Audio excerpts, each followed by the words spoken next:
one is all the way from the first year, just finished his midterm. I think he did pretty good.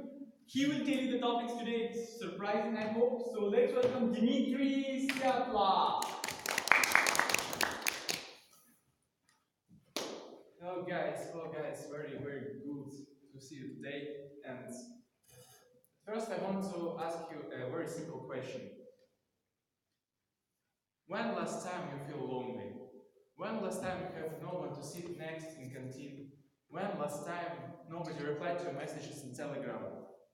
When last time you realized that nobody really think about you? It can be very destructive, but it happens with all of us. And it's a stereotype.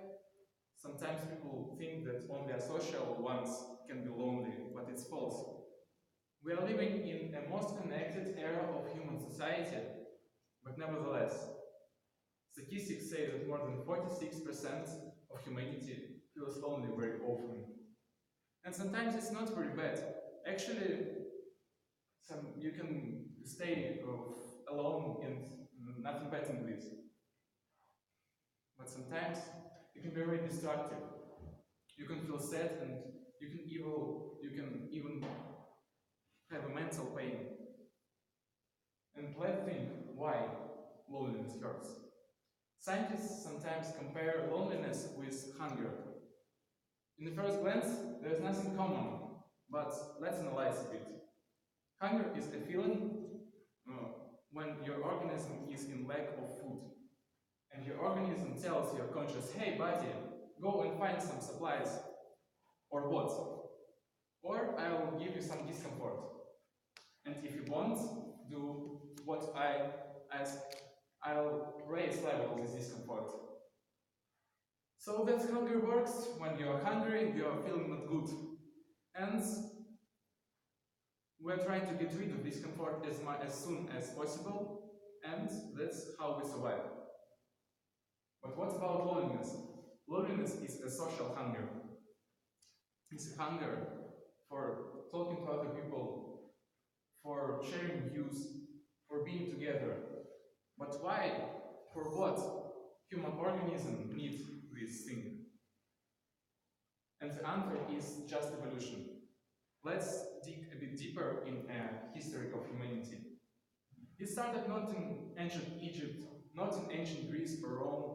It started millions of years ago, when humans were trying to survive in this severe world, full of obstacles, full of mammoths and scary tigers.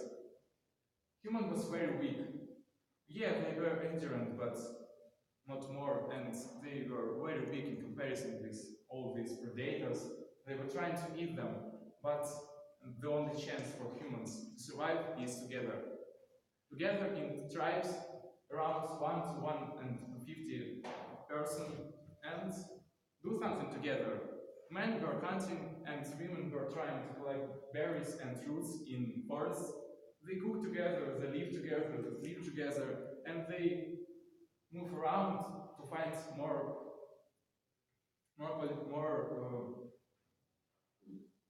good environment, how to say. Better environment, of course, better environment. And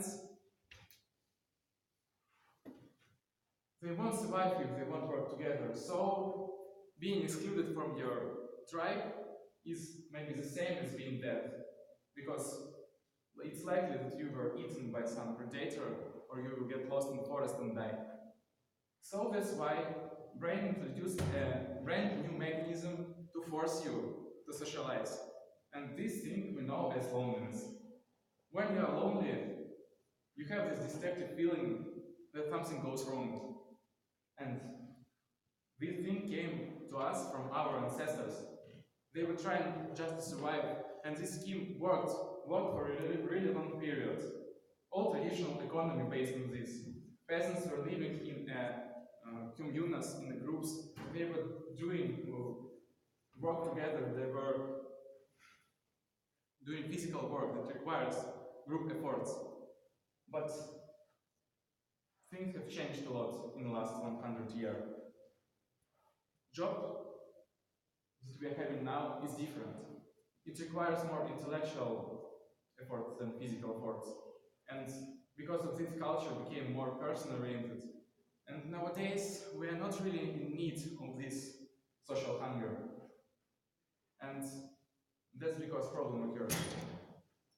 There is nothing special in just being lonely, but sometimes it can be chronic. Chronic loneliness is not a good thing and it's not a far-fetched problem. Strange things may occur when you are chronically lonely. At first, your organism tries to shield up and it forces a defensive mechanism to work. So, in other words, loneliness leads to loneliness. When you're lonely, you're refusing some social contact. So, for example, your friends invited you to party, but you refused just because you were lonely for 2 weeks and for no reason actually. So it's very strange for others, but for you it's like normal, it's comfortable. And some strange things going next.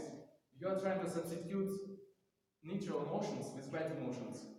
You are thinking, what people are thinking about me? And they can just think nothing about you, but you, in your head, you think that they are evil or they are like, don't like you.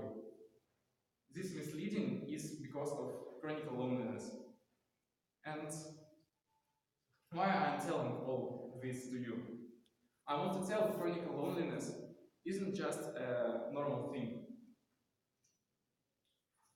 We as humans haven't introduced any technology to fight with this problem, but we can mitigate this to others. In how way? My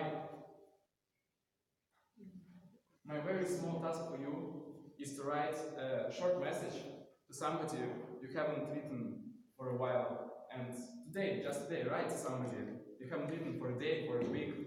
Write your old friend or something like this. And I think that by doing this, we'll make our world a little bit better. Thank you.